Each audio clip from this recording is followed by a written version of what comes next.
I was not planning on shooting video today,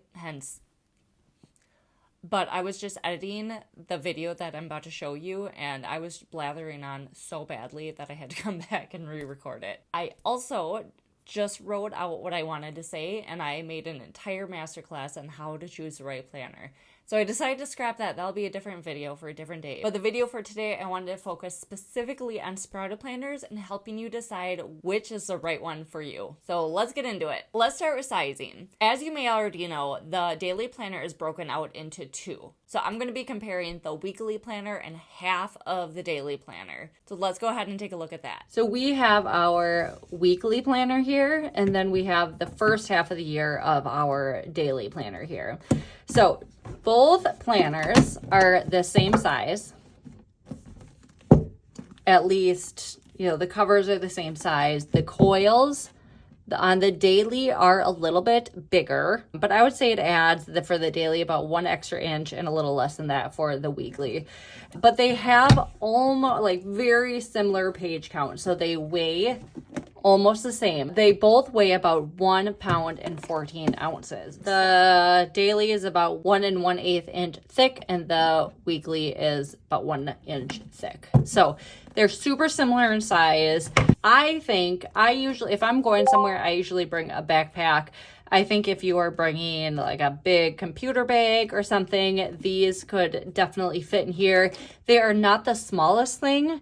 I mean, if you are looking for ultimate portability of a planner, I'm going to be honest, these might not be the best for you just because of the coils, unless you have a bag to put them in, which currently Sprouted Planner does not have, but many other planner companies have great ones, or Etsy. But if you're just looking to shove in, shove out of your bag or whatnot, just size wise and the coil and everything, it's totally doable. I do it. But if you are just looking for something mini and on the go and something light, if that is your biggest selling point for a planner, these might not be it. I don't know your lifestyle. You just have to take that into consideration. So let's move on to layouts. For the 2025 year, Sprouted Planner has 2 different layouts, your weekly and your daily. So how do you know which one is right for you? P.S. I'm sorry for the glasses glare. Let's start with the daily. Since the daily has 1 page devoted to each day, the daily planner might be right for you if you want a fresh start every single day. If you love the new page feel, then you'll love a daily. However, you have to want and love to plan on a daily basis. So it's kind of an extra commitment. If you have focused tasks you want to work on every day, so if you like listing out all your tasks and being able to cross them out every single day, the daily planner might be right for you. If you have a lot of things on the schedule, your days are often filled with calls and appointments and gatherings and meetings. And last but simply not least, if you need more space for notes and lists and you enjoy doing that on specific days, then the daily planner might be right for you.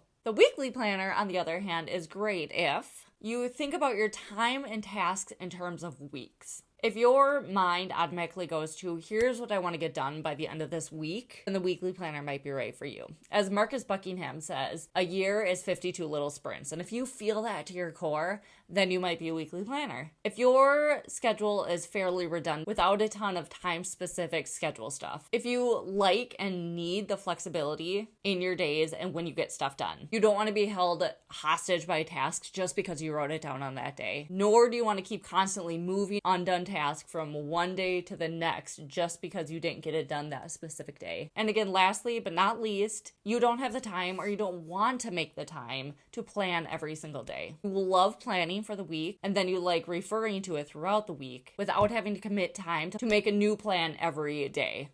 So when my kids were little and I was staying home with them, I thrived in a weekly planner. Sure, we had doctor's appointments and play dates and whatnot, but every day was fairly redundant and certainly a crapshoot on time. Some days nap time was gloriously over 2 hours, and some days they woke up early and barely napped at all. Committing my to-dos to specific days was always a gamble, and I always felt crappy when I couldn't complete them, nor did I necessarily want to take the extra time to plan out every single day. This year, however, 2024, I switched over to a daily planner. My kids are now both in school, and I wanted to be very intentional about my days. With more freedom, I craved more planning time, and with a growing business, plus all the school stuff, I wanted more space for tasks and the accountability of doing them that day. That is what's working for me in this season of life. Now it's your turn to decide what season of life you're in and what works best for your needs and tendencies. I just released a video where I planned the same week in 2 different planners, in the weekly and the daily. It might help you to watch that and see which one resonates with you and which one just feels better for you. Also, I have newly updated free printables for you to try out. So just go to sprouterplanner.com/collections/free-printables. That's super simple.